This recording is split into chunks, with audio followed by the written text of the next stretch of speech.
Um,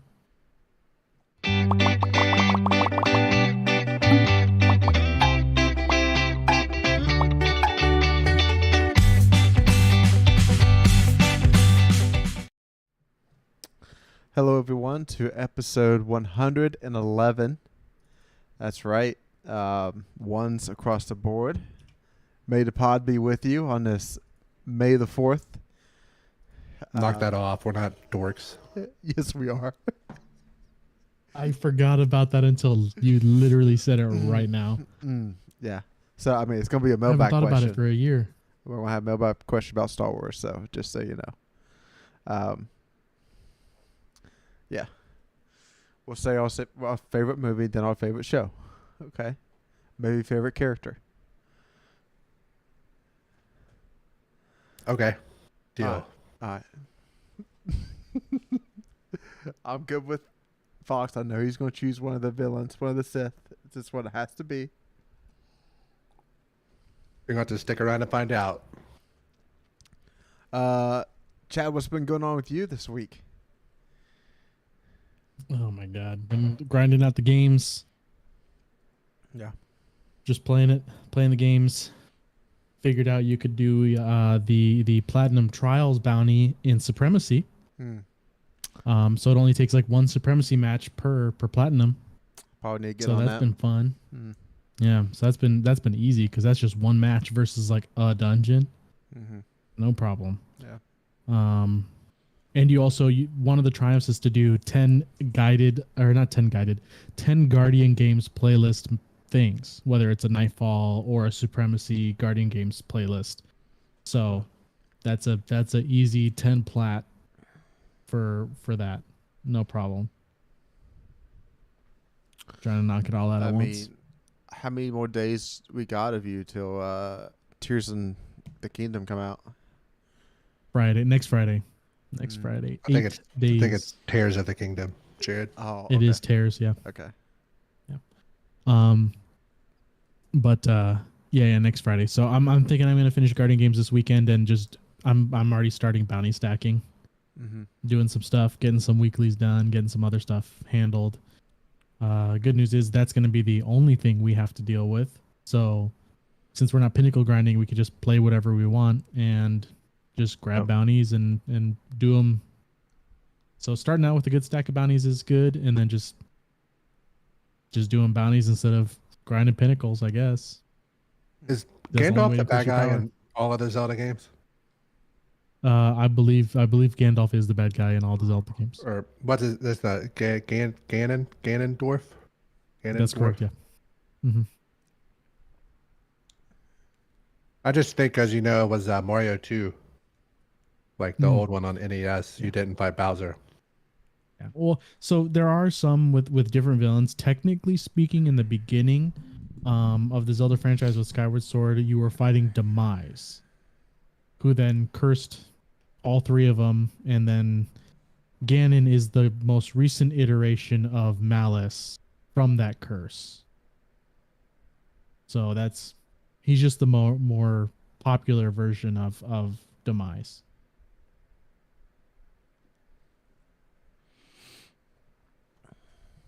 Zelda always wear that green outfit and everyone, or Yes, Zelda's always wearing that green outfit. have a little bit of fun with me, Chad. Although in Breath of the Wild and obviously Tears of the Kingdom, you can change outfits, so Zelda can wear whatever you want. Wow. I know they're going to miss me with that game, but I think my wife's going to play after buying a brand new PC from Micro Center. Playing on the Switch, yeah. Totally opposite. Yeah.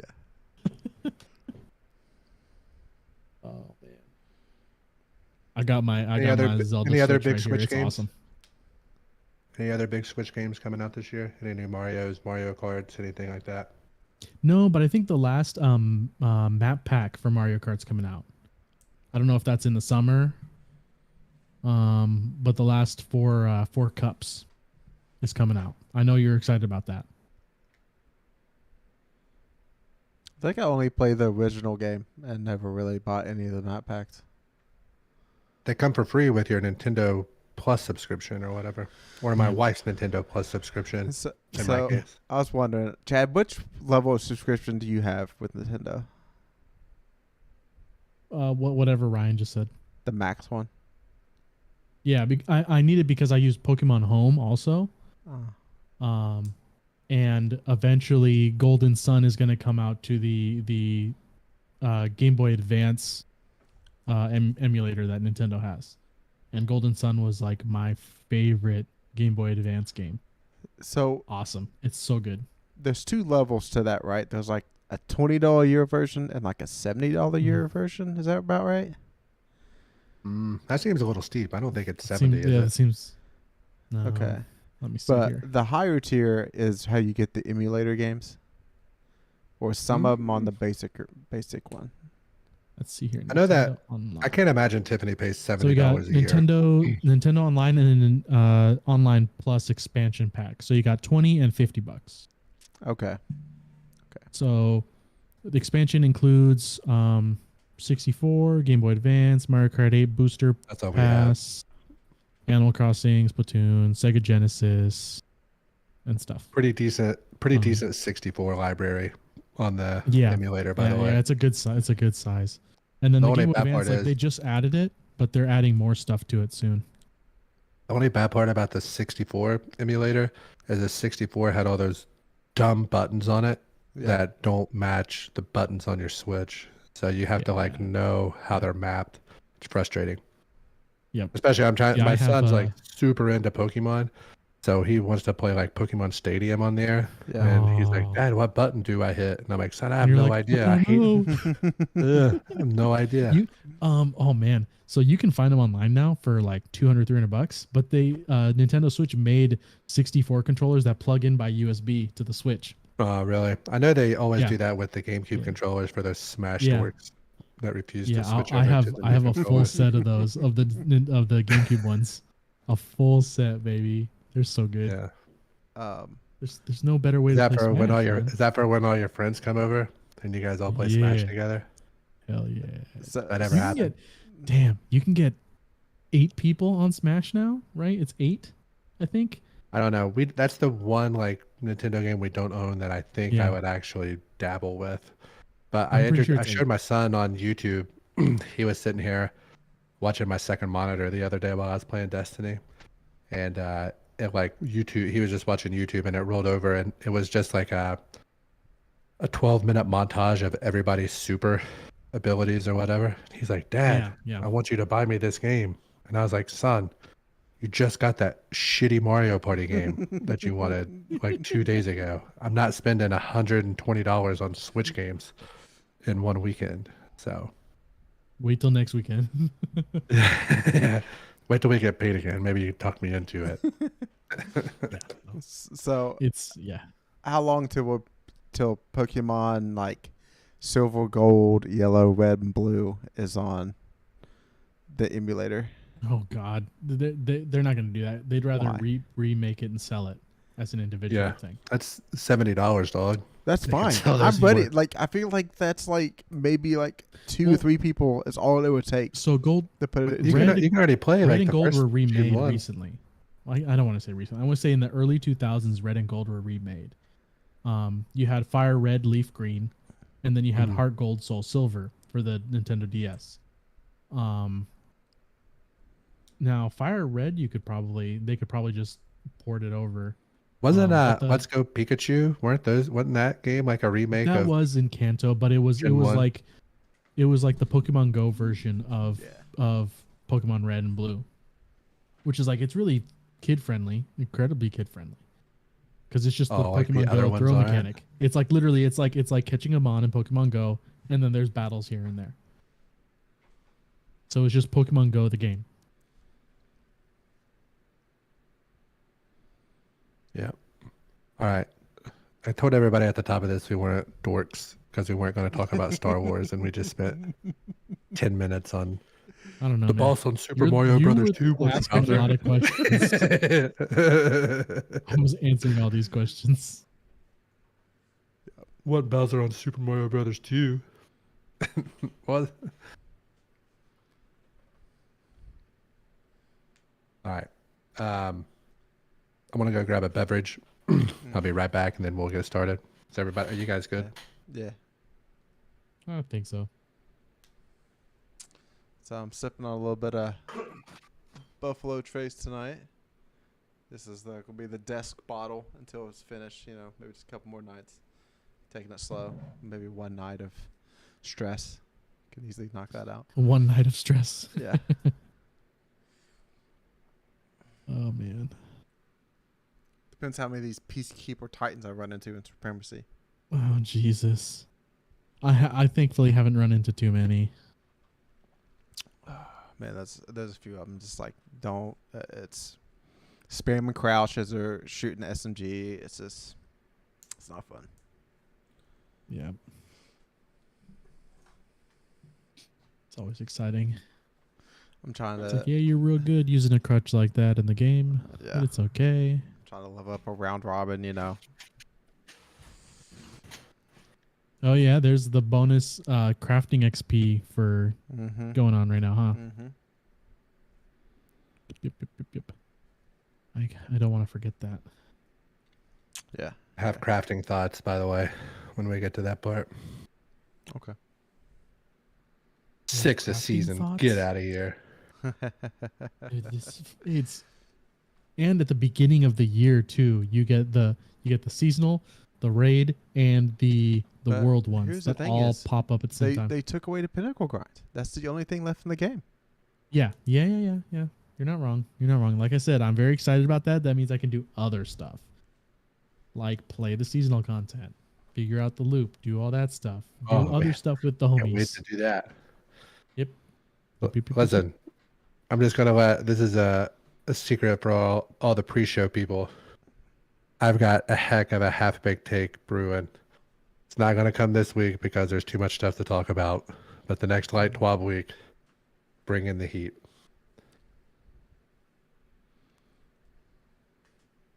All right, I'm gonna click the button. All right. Everybody got squiggles? Thanks. Squiggle. Yeah, I see Jared's. All right. Okay. All right, clicking the button.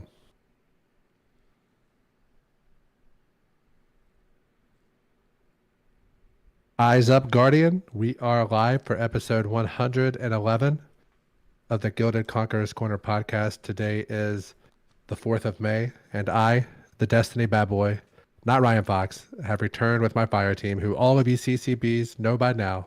Jared? Yeah, we're in the Guardian games, playing Supremacy, lighting the torches. I think Titans are going to run away with this event, most likely. But I played a lot of Supremacy and enjoyed most of it. So, good job, Bungie. And the chronicler himself, chadocero. I'm doing my best to sandbag. I've been playing on my hunter and depositing all my metals on my hunter to try to help the cause, fight the power. And it hasn't.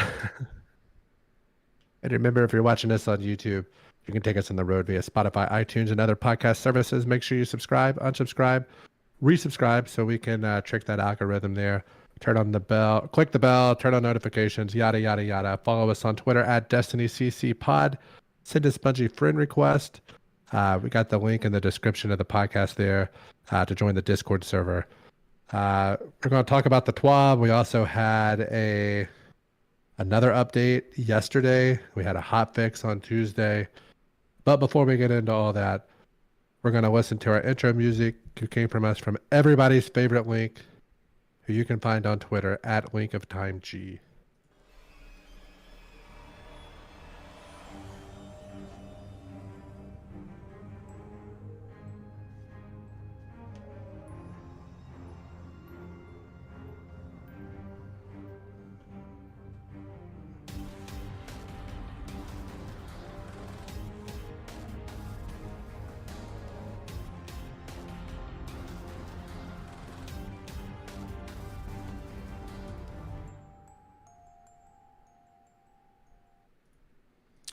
All right, everyone. Episode 111. May the pod be with you. Well, first up is Ability Tunings preview for Season 21. And this is almost a TWAB inside of itself. before we even get to the TWAB. So buckle up. It's gonna be a doozy. So supers in PvE is not exactly where Bungie wants them to be at. So across the board, all supers are going to get a PvE resilience buff by 20%. So you're going to be able to just take more damage there. Long before we get into the big super changes, there's going to be some aspects that's getting changed from the number of fragments you can slot from 1 to 2. So hunters are getting Trapper's Ambush, Shadow Dive, Gunpowder Gamble, Titans, Bastion, and Juggernaut, and then Warlock, Chaos Accelerant. So I'm a big fan of that. It's nothing worse when you really like an aspect and it only takes 1 slot. So that's really great. Now Bungie is not saying that every fragment going forward is going to have will never have 1 slot again. This is a tuning knob they like to change depending on how great something is. All right, so first up here is going to be Hunter and all of the super changes for it. Golden Gun is going to get 20% damage bonus along with Arc Staff. Spectral Blades for a long time. It's probably like the meta in PvP a couple years ago. Then it's really fallen behind. So PvE damage is getting buffed by 35%. The heavy attack is going to now weaken targets. And they fixed the issue causing right-handed Spectral Blades attacks to fail to connect. So I've seen that a couple times, so that's good. Gathering Storm. It kind of uses a one-off super in PvP, and it can whiff a lot. So they're upping the impact damage, delaying the lightning strike damage versus players, and the lingering tick damage is going to be increased from 40 to 60, and then also increases the damage versus Well of Radiance and Bubble. So basically it's just a counter to Well and Bubble is what this is going to be. Yeah, and moving on to Titans here, we got Fist of Havoc changes. Light attacks cost reduced from 8.5 to 6. Heavy attack cost reduced from 18 to 12%. They increased the heavy attack PvE damage by 33%. Heavy attack now blinds targets near the center of the slam. So if something survives the slam, it'll get blinded if it's in that area AoE there. Glacial Quake, they increased Shiver Strike thrust speed while in super by 10%. So you're gonna be a speedy boy, and light attack damage by 20. Now moving on to Sentinel Shield, they increased the PvE damage by 20%. Hammer of Soul increased damage by 10%. Burning Maul another 10%. For all you spinny boys out there. Now they also creates a sunspot on cast, just like the other hammers do, and the heavy attack applies Scorch over time. So we'll see what kind of damage that's gonna do on a big target, but that's pretty spicy. I'm kind of excited, and I might switch to spinny boy just to see what's up. I know you always wanted one when farming, the Gambit, not with the bridge. Why did I just forget that? Reckoning. Reckoning with the Oryx boss at the end, because you had one of those that stayed in one spot. You can just melt it. Yep. Moving on to Warlock, Void Nova Warp increased PvE damage by 15%, and a fully charged attack now makes enemies volatile on hit. And Nova Bomb PvE damage increased by 20%. I kind of like that Nova Bomb. Seems like it could be pretty good. Nova Warp, we'll see, but in my opinion, it's the worst of the roaming supers, so hopefully this brings it up a bit. Storm Trance, my favorite of the roaming supers, increased PvE damage by 25%. Damage ramp while attacking now occurs more quickly, over 3 seconds as opposed to 5 as it was previously. And the landfall detonations and seekers now jolt targets. So I'll definitely check that one out. Chaos Reach, rest in peace, our sweet prince. They have increased the PvE damage by 25%. Sustained damage on a single target now creates a jolting lightning strike at the target's location.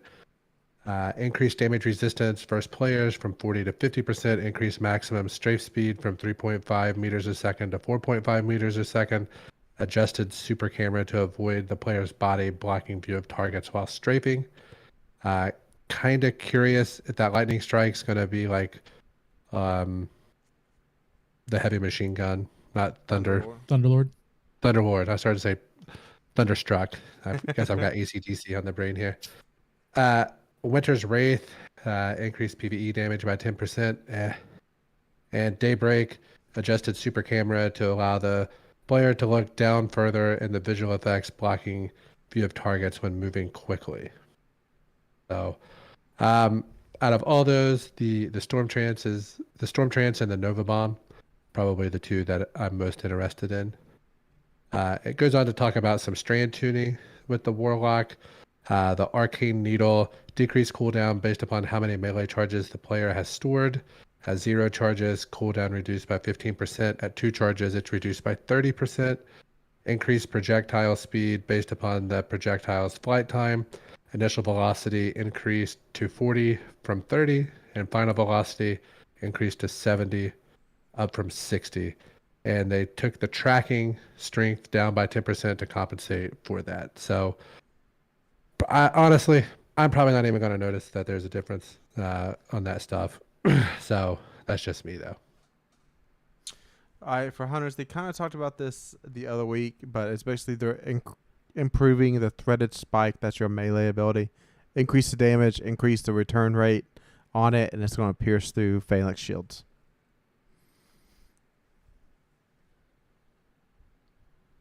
Oh boy. You got something else? No, Titan. Yep. So Titan for Frenzy Blade, they're decreasing the cooldown based on how many melee charges the player has stored. At 0 charges, cooldowns reduced by 15. At 2 charges, cooldowns reduced by 30%. I think you've been using Hard MS Light, right? With Strand Titan. No, I've been using the feats. The feats, okay. the guys that send out the triple wave on the barrier or the barricade. All right, Grapple Grenade. They're going to reduce the cooldown from 105 seconds to 82 seconds. And they reduce the minimum time between grapple activations from 2.5 seconds to 0.2 seconds. So that can only be done on Hunter and Titan. Warlock don't have the ability to get a second grenade, right? So not that I'm aware of. Yeah. Yep. Next up is some stasis stuff. Withering Blade is getting better on Hunter, a little better tracking, and a little more bonus to range. Titan Shiver Strike, the thrust is going to be increased by 16%, so just a little bit better movement. And then they decrease the maximum downward versus gravity by 18%. And then Howl the Storm increased the freezing cone versus players by 31%. I think that's going to be really good. I think it is. Jeez, that seems that seems pretty substantial. Yeah.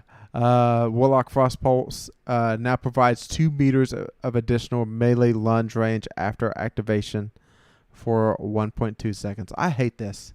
I hate buff. Don't care. I hate buff melee range. Like, that's one of the things I think this is why we're banding. Yeah. I wouldn't mind if all the melees had the same, like were exactly identical, just to for PvP purposes. It's kind of frustrating. I don't really care, and give everybody a range melee, give everybody a close melee, and all the close melees all do the just make them equal. Mm-hmm. We don't need one to have a higher hit rate and one to do further damage. Just yeah, I don't know. If there's a way, if this game was like a real RPG and you could build into it a little more, I'd be all right with it. But there's really not anything like that. If it was more like a Skyrim or some sort of RPG like that, I'd be cool with it. But it's not. We're going to have some straight subclass tuning, right? Yep, subclass tuning. We'll start off with the smashy boy, going with Seismic Strike, Shield Bash, and Hammer Strike. So the shoulder charges. They now cost 15% melee energy on activation, so that means you can't use them as a movement anymore for free. I don't use it that way, so I'm not really worried too much about that personally. And I also agree with this change too. Nervous laughter. The base cooldowns are now standardized at 91 seconds. Previously was between 101 to 114. So they dropped the cooldown by 10 to 15 seconds. So it, good. It charges a little bit faster. So that 15% won't feel as impactful as people think it will be. Now, knockout lunge range reduced from 6.5 to 5.5 meters. Uncharged melee PV damage bonus increased from 60 to 100%. Shield throw increased base impact damage from 60 to 70. Increased consistency in finding and adjusting initial trajectory to a new target after a bounce. Throwing hammer now adjusts its initial flight trajectory based on your aim assist target, which all of us that are used to that hammer throw, it's gonna give us, it's gonna throw us off for a little bit. We're gonna have to get used to it again. And then Sol Invictus increased damage dealt by sunspots to players from 17 to 22. That's a big tick. That doesn't seem like a lot, but that's almost 30% increase in damage on that. I think that's a little bit. Yeah, it's almost there. That's a lot. So if someone's standing in that sunspot, or if you want to play Mega Man and just launch the toaster shots at people, because I think that creates sunspots, right? If you're on the right subclass for Titans. Yeah. Or you're running like 200 frames, you're going to die in half a second instead of 30 frames. Just immediately. It's going to be ridiculous. But before we go on to the next class here, I just want to say I disavow what Chad said about the Titan movement ability, because apparently everybody else on the internet except for me and Chad use the Titan mobility, the shoulder charge for mobility. I don't, but I want to be on the right side of history here, so I disavow what Chad said. Yeah, it's I just constantly spam it all the time when I'm on a Titan, just like moving in between the counters and everything. So yeah, it's gonna be tough. All right, Hunter. The explosive knife detonates and damage versus players is going from 105 down to 90. Impact damage is going from 14 up to 20. Weight of throwing life on mouse and keyboard. Aim assist is basically getting reduced on it. It is very good and still very effective from the air, so we're going to be a little more accurate. Lightweight knife, projectile speed is increased from 30 meters per second to 40 meters per second, and the tracking size is increased by 20%. So I think that's the one that hunters might change over to if weighted knife feels really bad on M&K now. And then gunpowder gamble, along with the extra fragment slot, the cooldown is going from 12 seconds to 6 seconds. So I actually might consider using this now, but only if I'm not using healing grenade, because I don't want to throw the stick of dynamite at my feet when I'm trying to.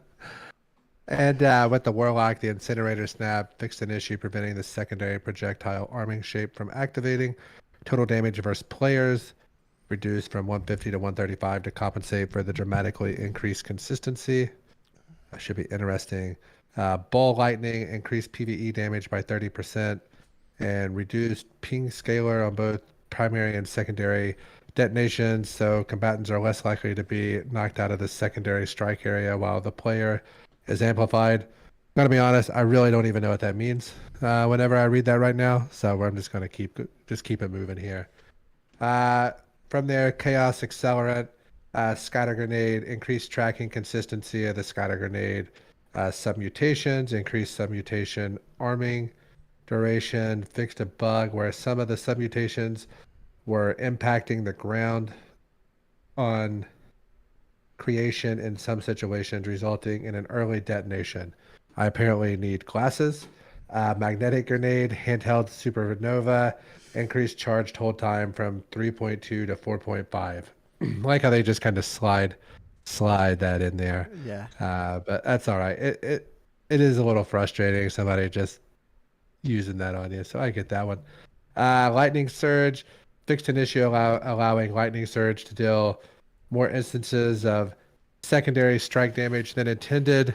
Now targets can take a maximum of 2 instances of damage from a single activation of ability, one from the primary lightning strike around the player and one from a secondary lightning strike. This change necessitated some changes of damage values, but in general, its damage output should be significantly more consistent and slightly higher than the intended value previously, but without the ability to one-shot a single enemy guardian from full health. Seems pretty fair there. A little bit more tuning to talk about here. Scorch increased the stun time before stacks begin falling off from 1.5 to 2.3 seconds on players. Increased the stun time before stacks begin falling off from 3 seconds to 4.5 seconds on PvE combatants. Honestly, I kind of thought they might take this the other way, especially with like, what you can do with like the Callus mini tool and the Starfire protocol. Well, like, you can really build into those scorch stacks with the solar well lock. Jolt reduced base PvE damage by 15%. Now we knew this was coming. This is not a surprise. Jolt's very good. Two-tail fox nerf. What is it? That's a slight nerf. The two-tail fox. Yeah, but it's still going to do stupid damage. And reduced additional damage scalar versus multiple combatants in PvE by 20%. Versus major combatants. Majors, does that include bosses? Is that just orange bars? That makes me think it's just the orange bars. Champions. Specifically because they said major. Yeah, that's kind of what I was thinking too. Last but not least, speed booster. Bonus jump acceleration scalar reduced from 1.5 to 1.25. Now activates while sprinting after 2.5 as opposed to 3 seconds as it was previously. It now lingers while the player is not sprinting for 2 seconds, up from 1.5 seconds, and fixed a bug where the player was already sprinting and then became amplified. Speed booster would not be granted. I really like speed booster, especially in like the strike playlist whenever I'm forced to play that. Just kind of makes things or running in between raid encounters. It's kind of nice as well. Makes it a little faster. So I'm happy to see that. I'm not going to complain there. So that's the end of the abilities tuning coming next season. Overall, I think this is all positive. I don't think there's any like glaring nerfs that was like this kind of came out of nowhere and we didn't expect it, right? You must not have read the internet, sir, because removing the Titan shoulder charge thing must have. I mean, it was, but it's also like very, very good in PvP, and it needed to be brought in a little bit.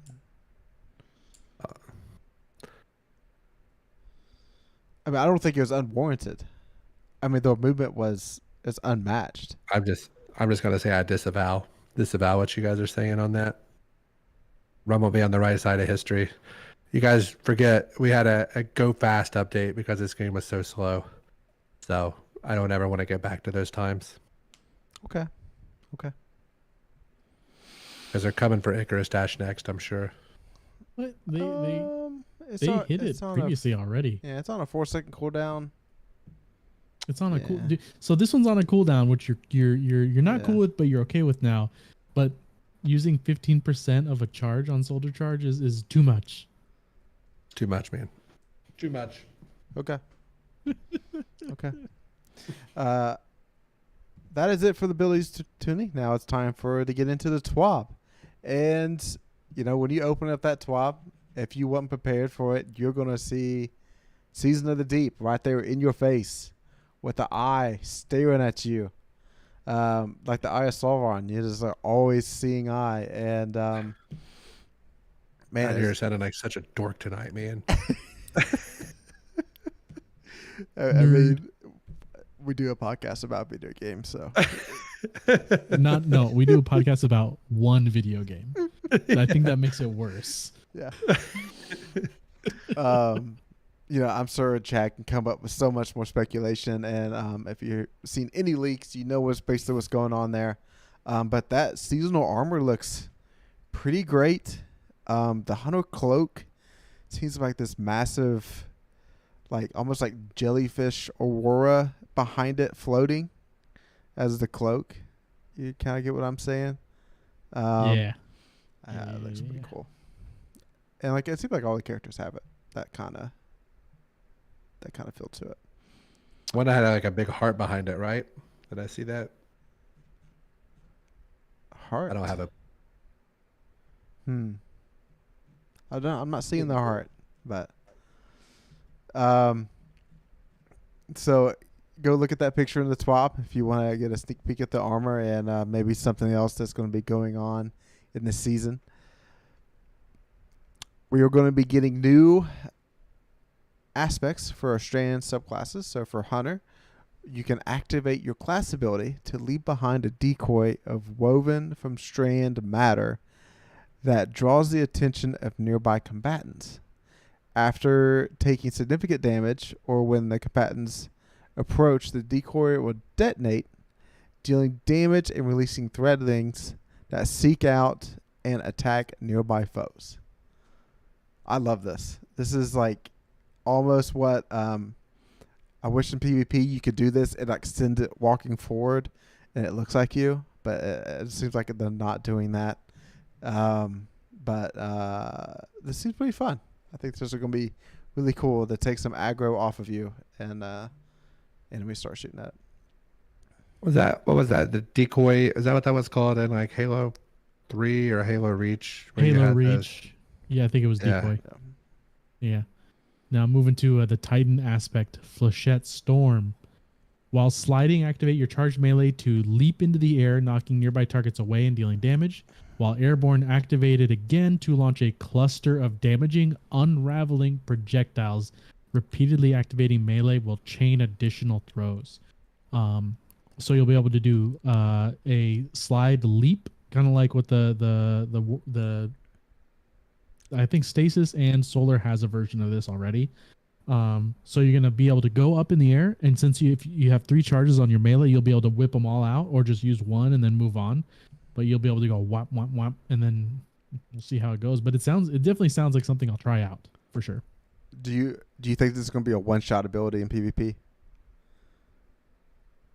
I think you'll have to use at least 2 charges on your melee for it to be. Yeah. I think it's going to be a 2-shot. It's going to take more. It's going to take all 3 melees to do it. I would say yes. Use up all 3 of your melees, but then people will be like, but then you got to wait for all 3 of them to charge back up and blah blah. It's like, dude, yeah. I mean, you're not wrong. That you can probably just use 2. But yeah, and then just max strength, right? Yeah. Yeah, but yeah, we'll see. So back to that picture, I read the TWAB in the Reddit post as opposed to like Bungie's website. And if you zoom in on the picture, if you pull the picture up and then zoom in on it, it does kind of look like the hunter has like a heart behind it based upon the angle. But that's what I saw initially looking on it now. I'm not sure it's a heart, but it looks like it's kind of got wider at the shoulders there. As far as this is related, the warlock aspect is called the Wanderer. And this actually sounds interesting. Probably not great for high-end PvE content, but should be fun for like just the strike playlist. Tangles that you throw attach to enemies and detonate into a suspending burst. The threading final blows create a tangle. So that's the bad part about Strand on the warlock. We don't have a way to suspend enemies as well as like Titans do or as hunters do. So this will kind of help towards that. So there's a pretty cool build you can do with the warlock, which I'll go into detail maybe next week or something. I don't have it all pulled up in front of me.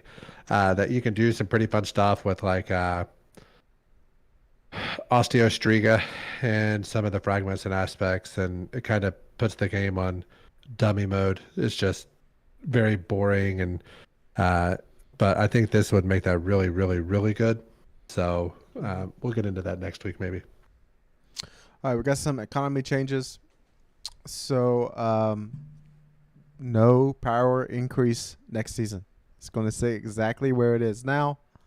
So if you're max pinnacle now, you're max pinnacle going into the next season. This is the first time in Destiny history that they have released a season or expansion where it didn't increase the power.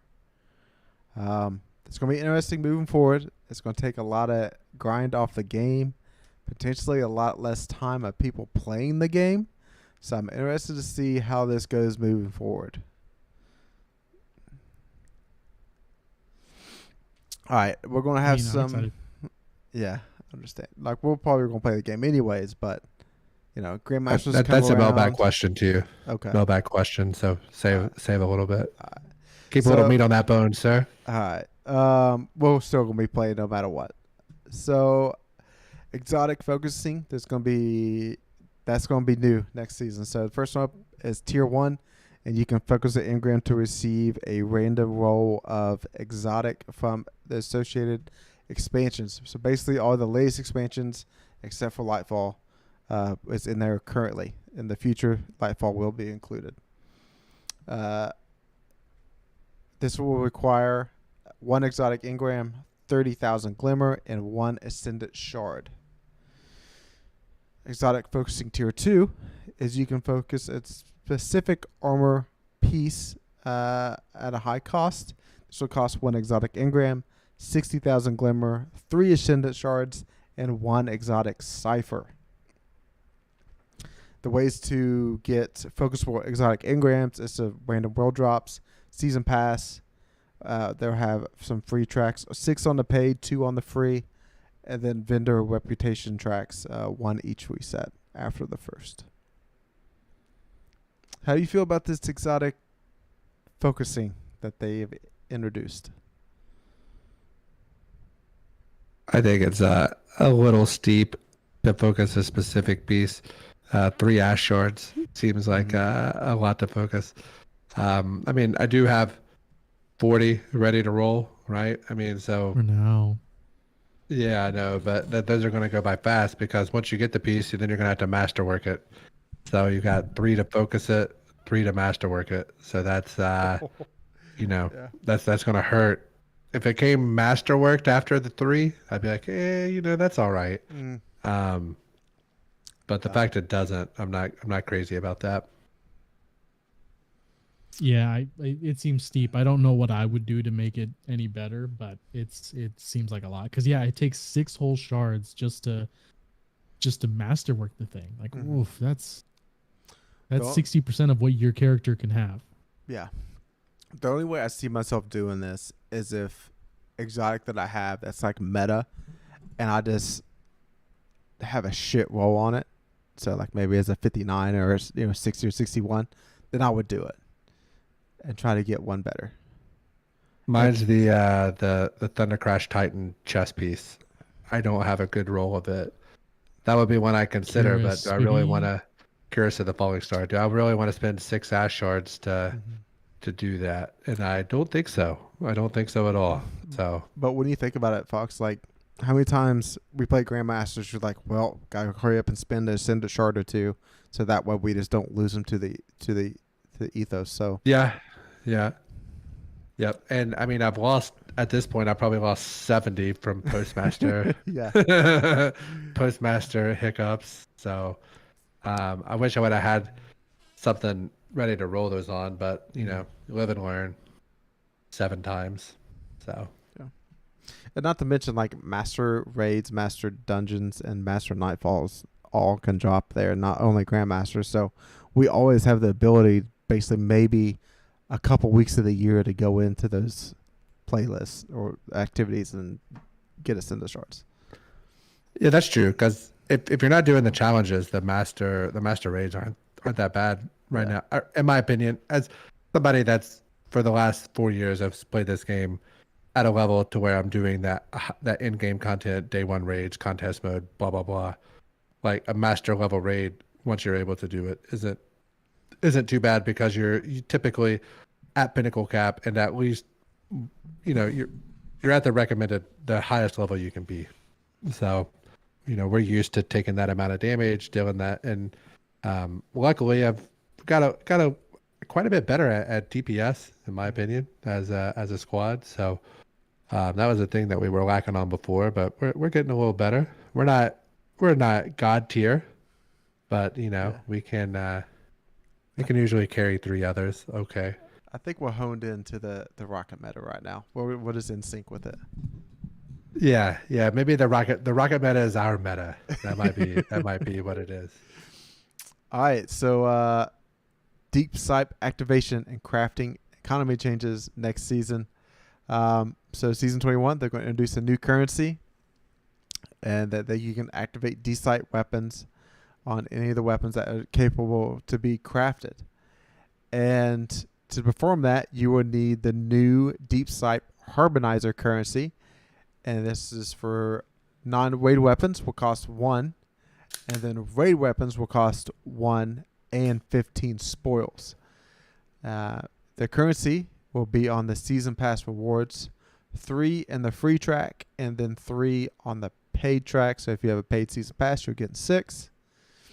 And again, not all weapons are available for Deep Sight. Only the ones that are able to be crafted is what you can do this on. Oh boy. And then crafting costs for season 21. Legendary shards will be legendary shards will be removed. They will all cost glimmer or enhancement cores. And then enhanced weapon costs are based on the weapon masterwork costs. Thus, they will require legendary shards. So, how we feeling? Only 6 weapons you can make into a red border, basically, per season with the paid. My question is, how much are they going to cost for silver? How much silver can I spend to get the last few I need? Yeah. I need more than 6. I need probably less than 18 because there were some at the end of like last year. I was like, I hate this activity. I can't do this anymore. Mm-hmm. So I have the weapons sitting in my vault because I've been checking Zur and Banshee every week for the ones that he sells that I don't have. And I've been buying multiple copies of them in the amount that I need this for. Yeah. So specifically, I know that it's the season 2 and season 3. I got everything out of the Seraph season. I got everything out of the first season. So it's like the Leviathan season when you're on like the Castellum, and then the Catchcraft season. I just couldn't do it, man. I was so over it that I just couldn't do those. They also had a much poorer red border acquisition economy, I guess. I don't really know what else to call it during those seasons as well. So I wish there was a way to do bounties. You know, I think it's crazy that we can do 15 armor pieces a season per character, but we can only do 6 total weapons. But whenever they take things like pinnacle grinding out, you know, this is kind of what we have to expect. So 6 a season, that means by the time the next expansion drops, we have 18 total. What I'm hoping is that come like the season just before maybe the next expansion, they drop something in to where you can buy this specific engram from this specific vendor, and it's likely to drop. Maybe it only drops weapons that are craftable, and it drops a red border 10% of the time or 5% of the time or something like that. Maybe that's something that they add later, because they always add those catch-up mechanics in the last season of the year, which is a little controversial. But so if we'll see how it goes. If Bungie did add this as a silver item to the store, what kind of uproar would the community have? And if they did it, what would it cost for you to buy a stack of 5? So a stack of 5 gets you the weapon craftable. Assuming that I don't have to spend all 5 on the same weapon. Mm-hmm. Yeah, you don't. I don't know, man. I mean, I'm not the best person to ask, but I feel like $1 or $2 a piece would probably be a fair way. I was thinking $10 gets you a stack of 5 to use. Yeah. Chad, how are you feeling about this? Are you pleased with the amount that you're getting in the season pass? Do you think there should be more or less? Okay. I play too much to care about any of that. Mm-hmm. Mm-hmm. I'm not wanting for anything. So Yeah. I'm How do you say it? You don't even have like all the Kingsfall weapons or all the raid weapons done, so you can't act like you have everything ready. So is that what I said, Ryan? No, the exact language I use is I'm not wanting for anything. If I wanted it, I would have worked to get it. As of right now, I'm like, I'll get it eventually. You know, whenever we do Master Kingsfall runs or something, if we do a Kingsfall run, I buy the weapons I'm missing because I'm like, I still need to check the checkbox. Mm-hmm. But I'm not like dying to get it done. Now, adding this ability to activate a deep sight on a weapon that doesn't have it, and then buying it again, I'm like, well, we're gonna have to hit Vault of Glass every week now from now on, because you know we'll be able to hit raid weapons and dungeon weapons like in a snap. We'll be able to get them, and then get them out of the way. You know, no longer do you have to run dungeons forever until you get or raids forever until you get all the red borders. each drop that didn't drop as a red, you can unlock as a deep sight, and then basically you just need five of the weapons to drop, and then you're done. As long as you have the spoils. So I save all my weapons, all my raid weapons, because I need to use them for crafting material for the raids. So as soon as this is active, I can basically finish off the King's Fall weapons and finish off the Root of Nightmares weapons immediately, because I have so many weapons that I keep in the vault that have not been red bordered yet. Dude, so how are you that much further ahead of me of red borders on Root of Nightmares? I still need like 14 red border drops. I'm saying with this system that they have, I have like 7 of each weapon in the vault because I don't dismantle them because I need them. You can only do 6 a season. It's no problem. It doesn't matter. We've done so many raids. Not next season. It's not that far. Not next season, but the season after, they're gonna have a whole new raid with a whole new set of weapons. Yeah. Also, I'm not in a rush to do it, Ryan. Don't wait. So it doesn't matter to me. Are we getting a reprise raid next season? No, next season's dungeon. No, it would be dungeon this. But we're getting a reprise yeah, you're right. raid. Yeah, no, loot. last wish. Right? Yeah, I mean, well, that's allegedly. We'll say, but allegedly, it's the last wish that's coming. So I don't know, man. I don't feel like 6 is enough, but. And they said you can only carry 1 at a time. So even whenever you get done in the season pass, you can only have 1 in your inventory. So that's screwed up, in my opinion. Like, you should be able to claim them all, and carry them over to next season. Which we're just pull a we're just gonna leave an 8 of 1 and make bounties out of it. Oh yeah. Like if you completed a raid or complete a raid challenge, it automatically completes a bounty, and here's a harmonizer. I'd be down with that. That'd be all right. And then it has a max of 10 that you can have for each season, and it just next season starts. Here's 10 more, but here's a couple of free ones in each season pass. Yeah, enough to get at least 3 full weapons done completely. Like that would help people, people that started playing next season. That would help them get a bunch of stuff done very quickly and catch up. So this is a Jared guarantee here. Next season, some weapon is going to be craftable and going to be amazing. Somebody spends all 5 of theirs to get it craftable and leveled it up, and then the next week is going to get nerfed. And they're going to have a Reddit post that's really voted so high that they're so pissed. Jared T. We should start that. That should be a segment. The Jared T of the week. Okay. I don't know. I don't think 6 is enough. I would rather there be a way to if you use the gun enough, or you get so many kills with this gun, you can even if it's in a cinder shard or 10 enhancement cores, like something like that, man. I don't feel like 6 is enough.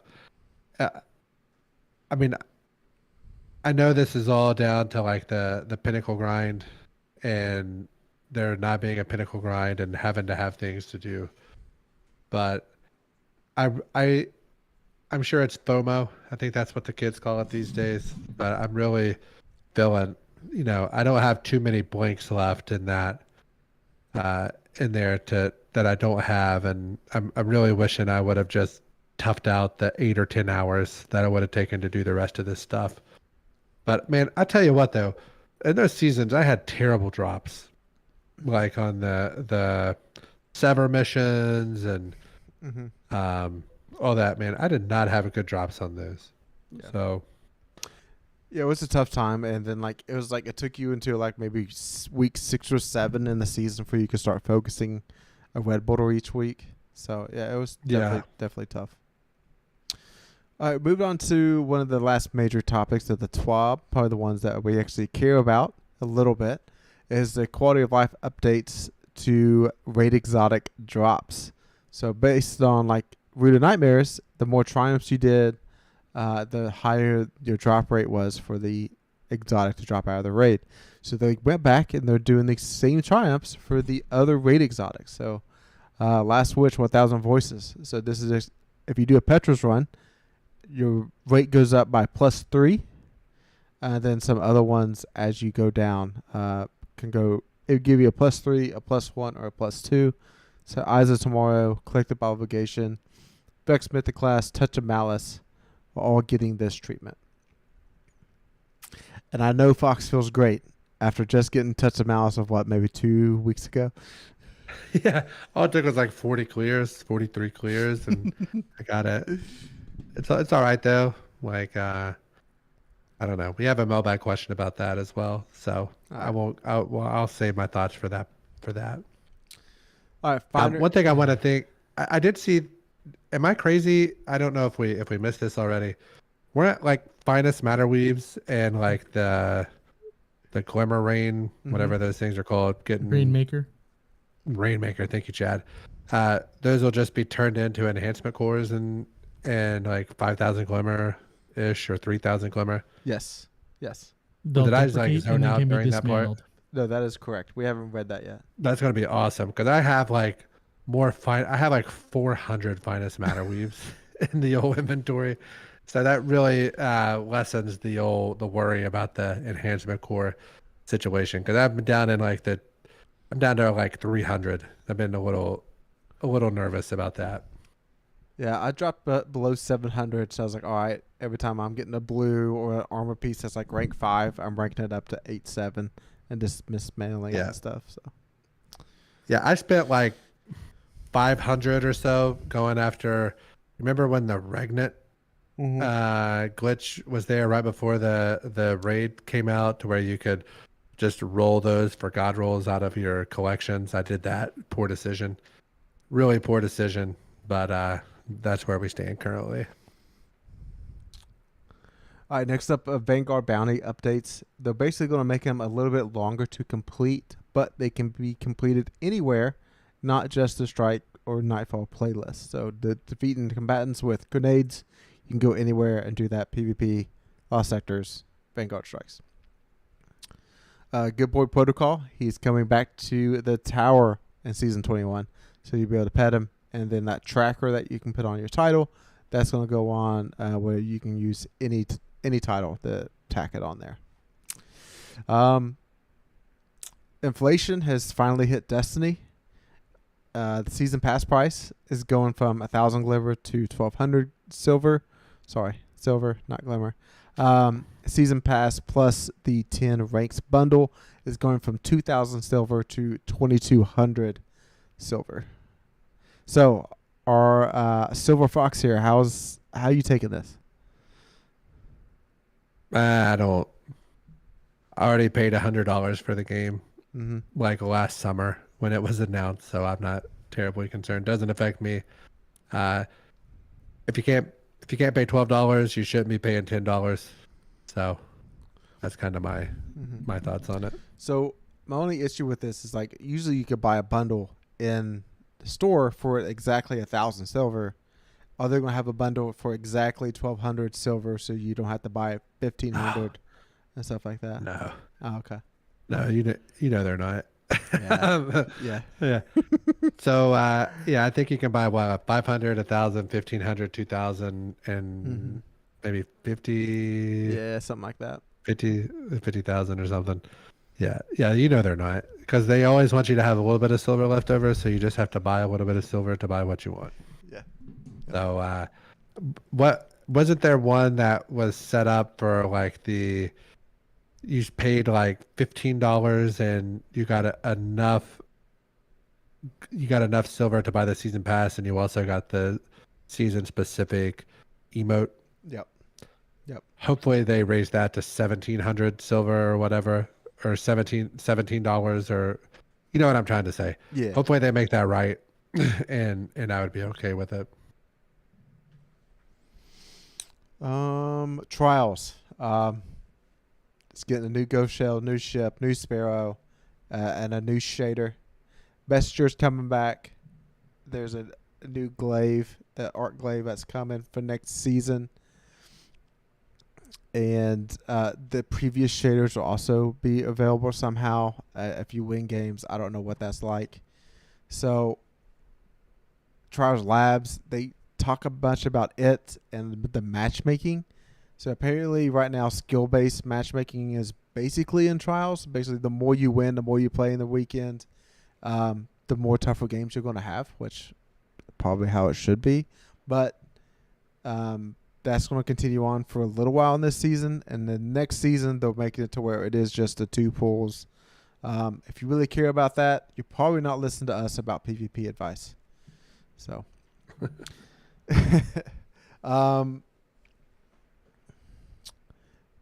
Trials, boons, Mercy is going to qualify as 2 losses if you haven't been flawless instead of the original 1.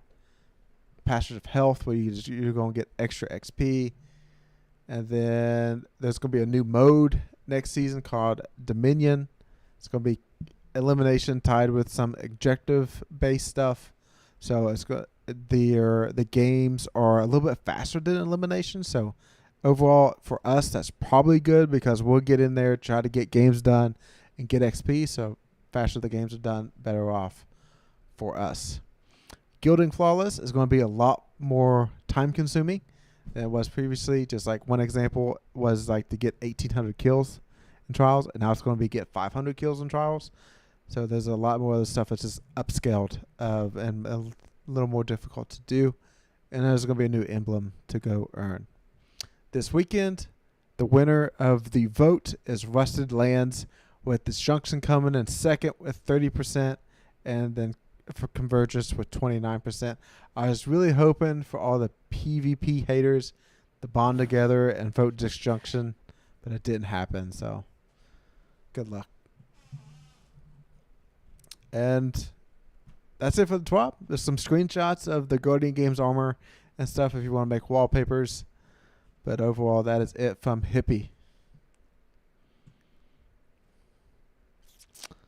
So, all right, I think that next we got 3 likes and dislikes. My like is that King's Fall is coming next week, I'm pretty sure. That's exciting for me. I just need one more challenge from the daughters encounter, or sisters encounter, whatever it's called. And I think like 2 more just little encounter challenges, nothing too major. So my goal is to get that completed next week. My like is no laurels for Guardian Games. That is so great. I can just go to the tower, spin Glimmer, get the bounty, and move on. No like going to a lost sector trying to bank up, getting ability kills, and get my laurels up. So it's great stuff. Yeah, no, Guardian Games, that my like is that Guardian Games is fast this year. I think if I do it right, I will be able to get the gilding done this weekend. That way I don't have to play it anymore and I can just bounty stack and do other stuff. Wow. But yeah, no, definitely I'm glad there's no laurels. It makes the game much faster. You can play whatever you want. You can grab whatever you want and just have fun and do it. That's the kind of event I like. Now my dislike is that they're giving me all this stuff at the end of the season. It's too many chores. It's too many things to do. I got other stuff. The end of the season, I want to not feel like I need to play Destiny so I can do other stuff. So I can play other games and kind of relax and be revved up and recharged and ready to go come May 23rd.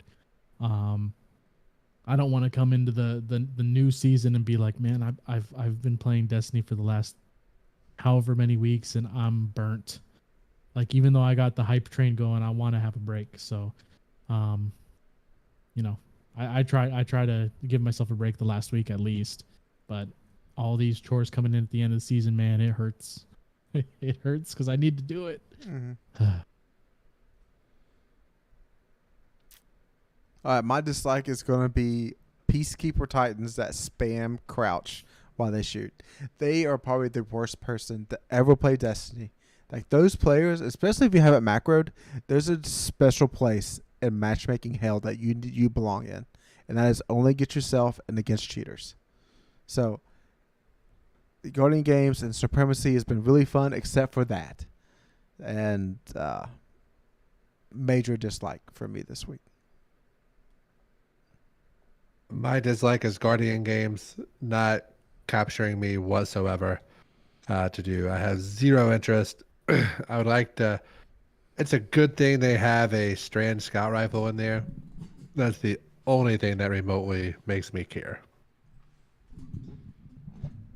All right, no weapons breakdown this week. Do we have any Gambling Corner updates?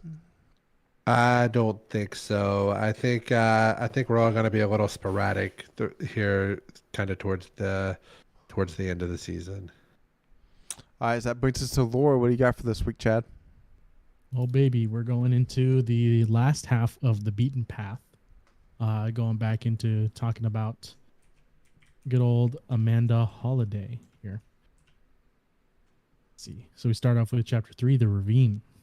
They were traveling with a group, refugees, who had gathered at the northern edge of the Panama Ravine.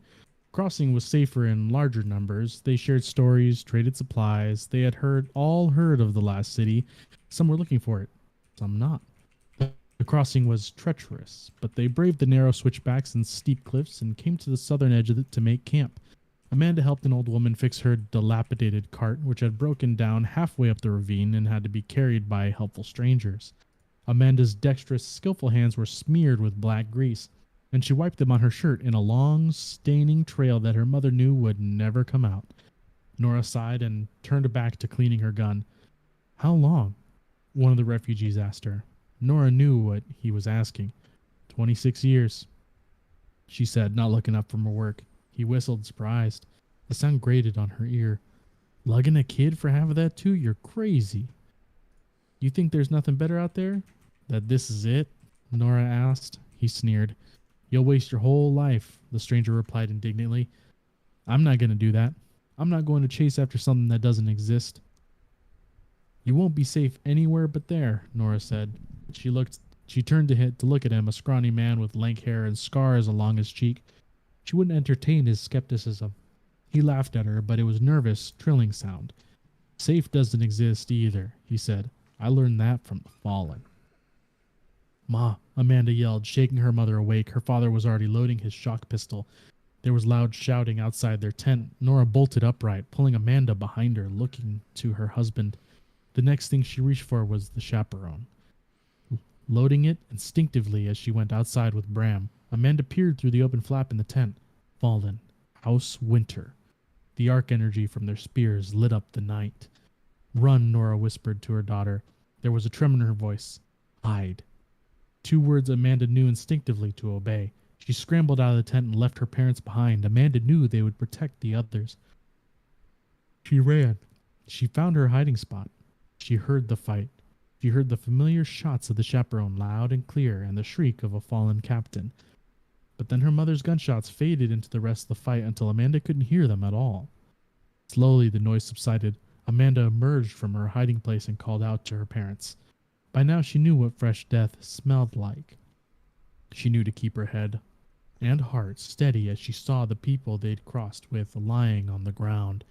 The old woman she'd helped a few days before lay dead, her hands clutching at the dirt. Amanda called and searched. At last she found her father. He scooped her up and held her to his chest. She closed her eyes, her cheek on his shoulder, as he called out for her mother. Nora did not answer. "Why did they do it?" Amanda asked. Bram held his daughter's hand more tightly. "I don't know," he told her. The group they had traveled with had counted and buried the dead. Amanda didn't remember much about the next few days, but years later at her mother's funeral, she could still recall how strange the chaperone looked in her father's grip. She knew he'd only fired it a few times. Her mother had teased him about how he'd never pick it up again. No, Amanda tugged at her father's elbow. "We can't take it," she said to him. Bram looked at her, incredulous. "We have to," he said. "It's hers. We might need it." "So could Mama," she replied solemnly. Bram let her pull the shotgun from his weak grip. Then Amanda knelt in the loose dirt, reached down and lifted her mother's cold arm up, tucking the shotgun between her forearm and shoulder. He watched her do this, his daughter's face set in silent resolve. When she was done, Bram lifted a shovelful of earth and shook it over his wife. Amanda wanted to help. She wanted to bury her mother too. She grabbed fistfuls of dirt and dropped them over Nora's body. Goodbye, Bram whispered. Goodbye, Amanda repeated. When Nora was 10 years old, all she had was the chaperone and a story of the last city. She had left her frightened mother in a desert bunker, walked for years towards whispers and rumors. When Amanda was 2 months shy of 12, she and her father covered Nora with her gun with a blanket of soft earth, then walked on. There were memories Amanda knew she had to keep. Her mother's death was one of them. Her father's, too. But the chaperone was just as clear in her mind, even when the sound of their voices faded. Amanda remembered the final shots of her mother's gun that rang out the night she died. The terror Amanda felt and the loss. When she reached the last city, the sound stayed with her through those early years. It would jolt her awake. It would pierce her thoughts. It would make her feel completely alone, even when she knew she wasn't. But eventually, once she finally felt safe in the walls, the memory of that sound reverted from a terror to a comfort once more. It had kept her and so many others safe, just like the city did now. The gun had been laid to rest in her mother's grave. The only person who had fired it was in his own grave, a half-day's walk north of the city, dead from disease. She couldn't bring them back like the traveler did. She couldn't put her family back together. But there was something she could bring back in a way. I have a commission, she said, and laid down everything she remembered about her mother's gun. The Tex mechanic, a gunsmith, took her plans with a smile. In 2 weeks, it had soured to confusion. In 4, it had curdled to annoyance. Amanda inspected each piece as it was made, comparing them all to her memory. Not like that, she said. The chamber was retooled. Almost, she said. The barrel was reshaped. That's not right, she said, pointing at the curling designs that were meant to finish the weapon. At this, the frustrated armorer laid the chisels down on the work surface. I've done everything you asked, he said, pushing away from the table with an exasperated huff. Now what? This is the only thing we got left, Amanda offered. Then do it yourself, the gunsmith said. I'm not going to spend the rest of my life on this gun. I'm not even going to spend the rest of the day on it. Do it yourself. She did. It wasn't her mother's tools or her mother's gun. Amanda had to keep reminding herself of that every time she tapped the tungsten chisel into the barrel. A pile of scrap metal, scored and marked and discarded, told her she was getting a little bit better at it each day. Her hands a little steadier, her memory a little sharper.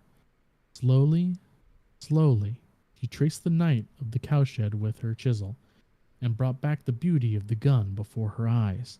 Then one day Amanda pressed it against her hip, held the barrel, leaned forward. She'd seen her mother use it so many times that she could mimic the stance and movement, even though she'd never been allowed to fire it. Now her grip tightened, and she pulled the trigger. When it fired clean. The sound was lighter, more piercing, but it kicked, and it shone. Her life was better than her mother's had been. Nora had made sure of it, and the life of this chaperone would be better than its predecessors as well. It would keep people safe. That was all that mattered. Ooh, man. So it's definitely... I expected the chaperone to be the one her mother had, but she remade it in memory and left her mother with her gun. That's sad. Yeah. But that's good. I remember a lot of games using chaperone with Luna's Howl back in like the early year of like Destiny 2 year 2. That was a lot of games with that combination on one of the old sticks. Back in the old days. Yep. All right, it's time for the mailbag. All right, question 1. How many raids do you have to complete before you can start to complain about not having the raid exotic? That's a good question. Yeah. For this group in particular. I think 20. Okay. No. I was right on that number too.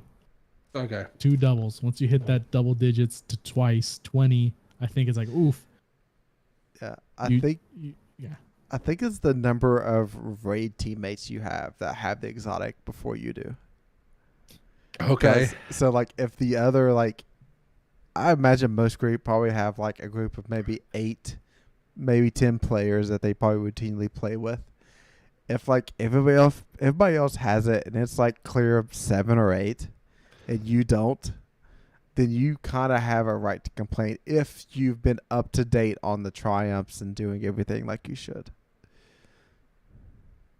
Like, I don't feel like I was quite at the point to complain with the new, with like, what is it? Occluded Finality? Is that the name of the new exotic? Yeah. I feel like I was close. I wasn't quite enough to complain, so I tried not to complain about it. But it was a little painful whenever people were doing 300,000 damage to the final boss that we were sharpening through, and they would get the exotic before me, putting up literally like 10 times their damage numbers on the boss. Because I remember with Touch of Malice, that was a little painful. Touch of Malice took me 55 plus. I know I went north of 55 for me, so I knew I complained a lot for that one, and I think I was vindicated with that amount of complaining. I think 20 is a good number with the old system, but now with the new system with the triumphs, it's maybe 10 to 15ish.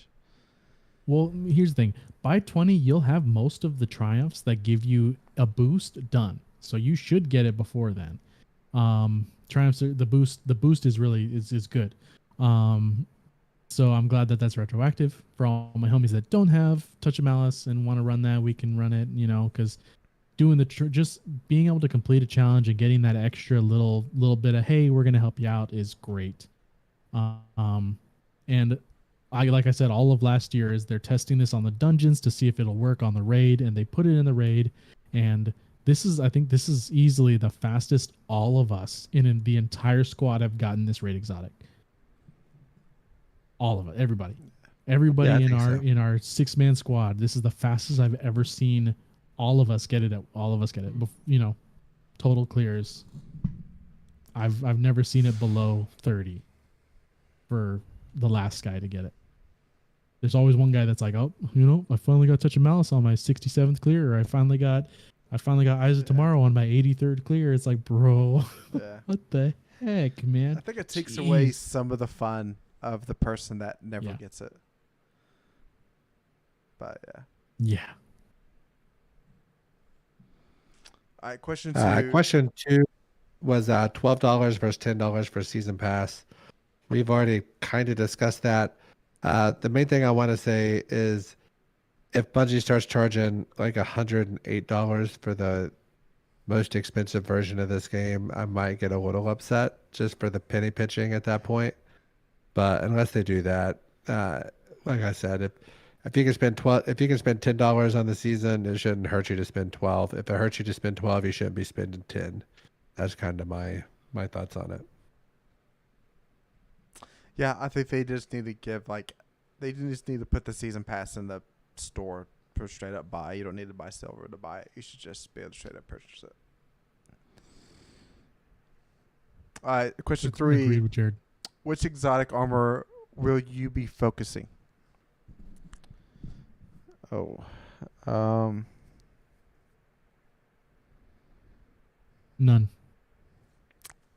None is my answer. Not because I don't really need to. I guess I could for something just to really min max, but I don't care that much. So like the new hunter aspect next season for Strand, you want a good Dragon Shadow, and like I went into like a season just hoarding Dragon Shadows where I had like 8 Masterwork Dragon Shadows in my vault. Right. So, just to see what would work best with your build. Yeah. So I feel like it's gotta revolve around whatever the new meta is. Me trying to focus exotic to go along with it. Mine, I know Starfire is going to get touched, so maybe like Sunbracers or something like that. Or if it's not Starfire, maybe it goes back to Phoenix Protocol. If it's not Phoenix Protocol, maybe the Boots of Ascendancy. The ones I like that send out the healing nodes and those. Maybe that one. But I already have pretty good rolls of everything on my on my Warlock, which is the character I main and I spend 90% of my time on. So I don't know. It's definitely going to be meta. Whatever the meta is, maybe I can get like a better role with resilience and discipline or something, as opposed to like maybe I have a good role, but it's more intellect and strength or whatever. Just whatever I need for that. What about Eye of Another World for Warlocks?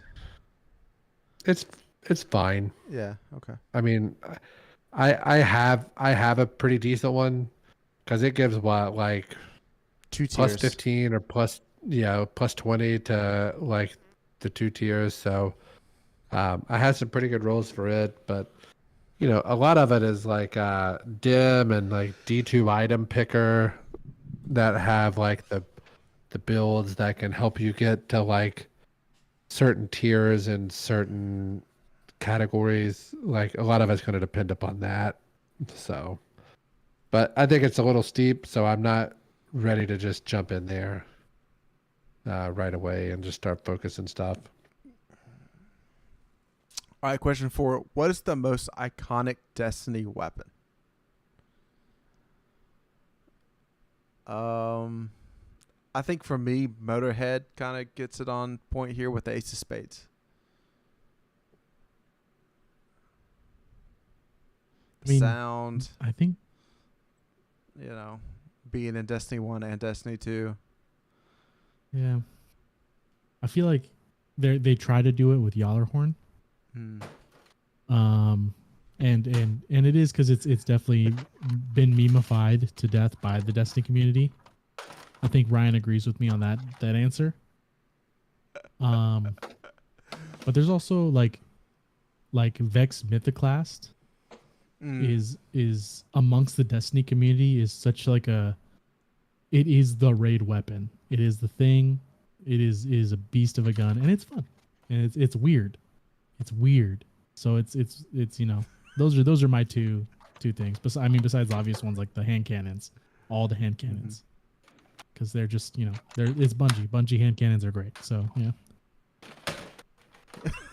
If you're listening and not watching, the plastic that you're hearing in the background is my life-size Gjallarhorn that I have from I guess like Destiny 1 year to like the Forsaken era, I believe was whenever I got this. So this is the answer for me. It'll always be the answer. It's the must-have Gjallarhorn LFG post. So this is the only correct answer in my opinion. All right, last question here for the mailbag. This is Star Wars. What is your favorite movie? What is your favorite series? And who is your favorite character? I don't know how nerdy to get with this because favorite series might be the Clone Wars TV animation because it connects so many dots of why Anakin lost his shit and became Vader, because without the storytelling from that series, episode 2 to 3 leaves a lot of plot holes, and it really fills in a lot of stuff. So mine would be the original trilogy. Jar Jar Binks is definitely my favorite character. I like to believe that he is actually like a Sith Lord with his, you know, he's not a bumbling idiot like most people like to think. So my favorite movie would probably be like, honestly, my favorite movie, to not joking around, is Return of the Jedi. I really like, most people say Empire Strikes Back, more of a Return of the Jedi guy. Meeting Vader at Disney World was super cool. So I will always remember that. I will say I have like zero. I am the perfect age to where Star Wars means nothing. Like it was people like 5 years older than me and 5 years younger than me that like Star Wars. And I am exactly that age that did not care whenever the prequels came out and did not care when the original trilogy came out. I have no answers. My only answer to one of these things is Chewie. Okay, that's your favorite character. All right. Yeah. I couldn't name any of the movies. I couldn't. Not TV shows. Nothing. Just but Chewie. Favorite movie. That's gonna be a tough one. It might be Rogue One. I'm just gonna say Rogue One for now, because it was so different and wasn't based around people with the Force. And then my favorite. That's not even a real movie, is it? It's not even a numbered movie. It's just like a. It is a movie. Spin-off of spin-offs, right? It is a movie. Rogue One is a movie. I've seen it. It doesn't have a number though. What's your favorite numbered movie? Oh, numbered. Given my age, Episode 2, Attack of the Clones. Dude, I was young. I really enjoyed it. You know. I remember going out to Camp Brewer and watching those on the white screen with the projector and watching that one. But usually that ended up like hooking up an Xbox and playing split screen Halo. Yeah, and I was like, man, this shit's for nerds. Let's play some Halo. That was kind of favorite character. I'm gonna go with Ahsoka, and it's pretty great that she has a series coming up. You're gonna go with who? Ahsoka. Is that a person or a droid or what is that? That is Anakin Skywalker's Padawan. I thought Padawan was like somebody you trained, exactly. Like a Sharpie. Yeah, he had one. That was Darth Vader Sharpie. Before is your Vader's. favorite character? Yeah, before Vader, but yeah. Dude, that's lame. Pick somebody that most people have heard of. Who would be your favorite character? Most people know about Ahsoka. No, Jared. No, most people have not. As much of a nerd as I am, if I haven't heard of them, other people haven't heard of them. Oh, jeez. All right. I'm gonna go with. Even though the writing was terrible, Kylo Ren.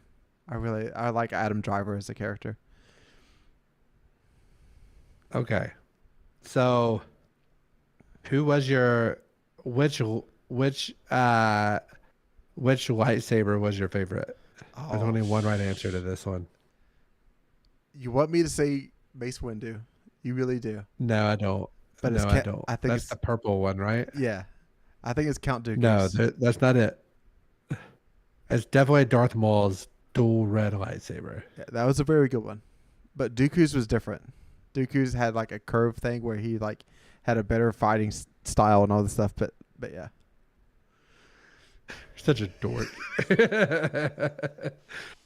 Oh, his was just different. It's just built different, really. Yeah. So, all right. That brings us to the end of the episode.